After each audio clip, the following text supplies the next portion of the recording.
Making money online shouldn't be scary, right? Right.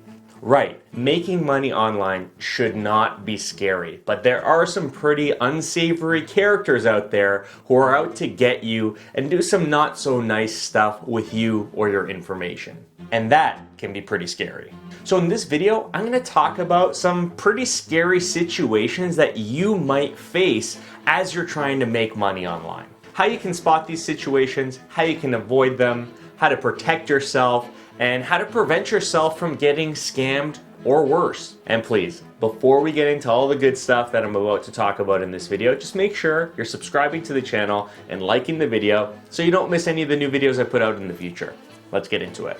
Alright, so the first scary situation that I'm going to talk about is one that I think is probably the most commonly encountered for anyone who's working towards making money online, freelancing, or running an online side hustle. And what it is getting sent malicious links that might be phishing attempts or attempts to take control of some of your online accounts. And the real reason that this is such a scary situation for people making money online, because regardless of whether you're a freelancer, a YouTuber, run an online store, whatever your make money online activity is, a big part of your business and bringing in new clients and getting reached out to by potential clients or potential sponsors is going to be communicating via email. So if email is a major form of communication and you got to look out for people sending you malicious links that could be really bad for you, that creates a little bit of a tough situation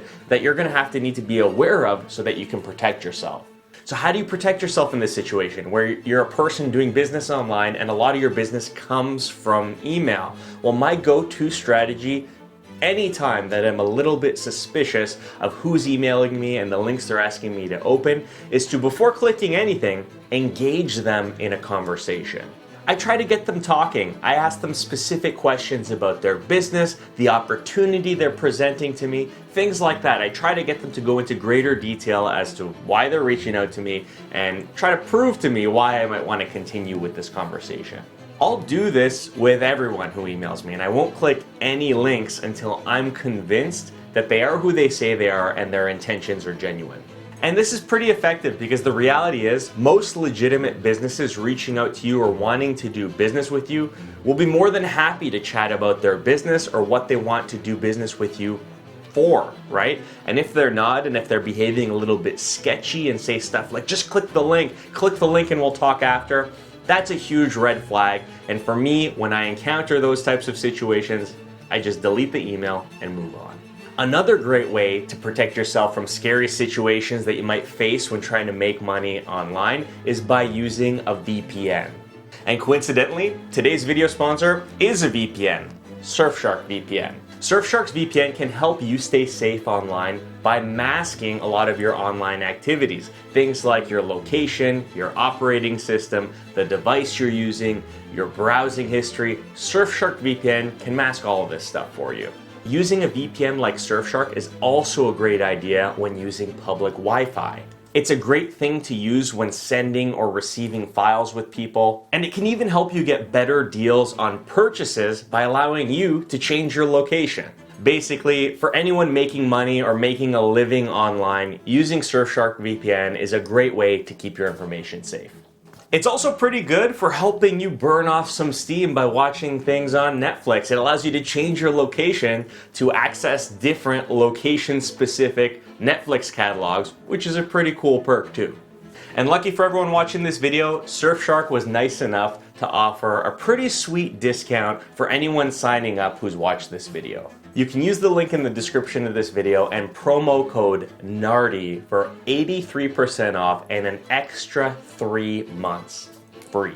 Thanks for sponsoring the video, Surfshark. Let's get back into it.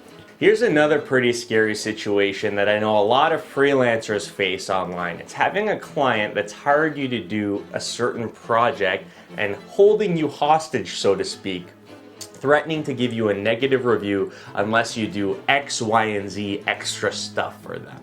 This type of scary situation only really happens if you're using like a big platform, like a freelance platform like Fiverr or Upwork to run your business through. Because on those platforms, reviews are pretty important. And if the client knows that and is trying to leverage that against you, they can try to get you to do stuff or give them a lot of free stuff in exchange for a positive review, which is kind of unethical.